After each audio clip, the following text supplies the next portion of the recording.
મારું નામ હાર્દિક છે. હાર્દિકભાઈ, શું લાગે છે 4th જૂનના કોની સરકાર બનશે?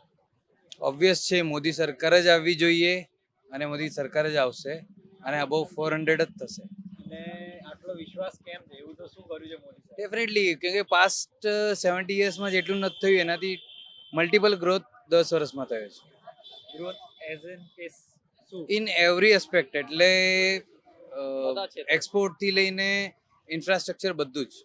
તમે શું કરો? હું મારો બિઝનેસ બી છે, મારો જોબ બી છે. શાનો બિઝનેસ? મારે એટલે મલ્ટિપલ કામ છે, એટલે મને બધામાં કયો ગ્રોથ છે શું થાય છે મારે પર્સનલ એક્સપિરિયન્સ બી છે. એટલે ઓબ્વિયસ છે કે મોટું માર્કેટ જ્યારે મોટા બિઝનેસ મોટી કંપનીઓને ઓર્ડર મળે એટલે કે આપણું એક્સપોર્ટ બિઝનેસ એક્સપાન્ડ થાય એના પર ડિપેન્ડ છે લોકલ માર્કેટ.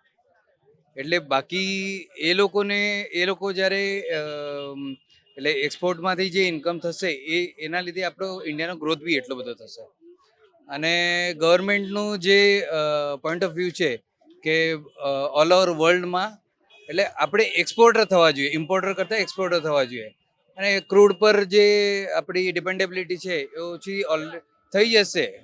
મેક્સિમમ 5 થી 10 વર્ષમાં આપણે પણ ઇન્ડિપેન્ડન્ટ થઈ જશું એમાં. એના માટે ગડકરી સાહેબ તો ફૂલ ઓન જોશમાં છે. ગડકરી સાહેબ એટલે સલ્યુટ છે એ માણસને.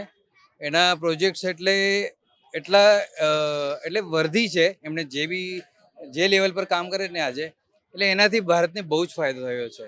અને આજે ભારતનો જે સોલર પ્રોજેક્ટ છે અદાણી ગ્રીનનો છે, એ એકવાર ફૂલ ફ્લેજમાં ચાલુ થઈ જશે તો ઓલ ઓવર ઇન્ડિયાને એકલો એક જ પ્રોજેક્ટ પાવર સપ્લાય કરી શકે એટલી એની કેપેસિટી છે.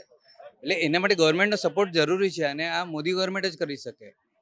એટલે આમાં શું જે મેઇન પર્સન છે એનો હોલ્ડ એટલો પાવર હોવો જોઈએ. અને રાહુલ ગાંધી એક એવું કહે છે કે ખટાખટ 8,500 બધાના અકાઉન્ટમાં નાખી દઈશું. એ બાબતે તમારું શું કહેવું?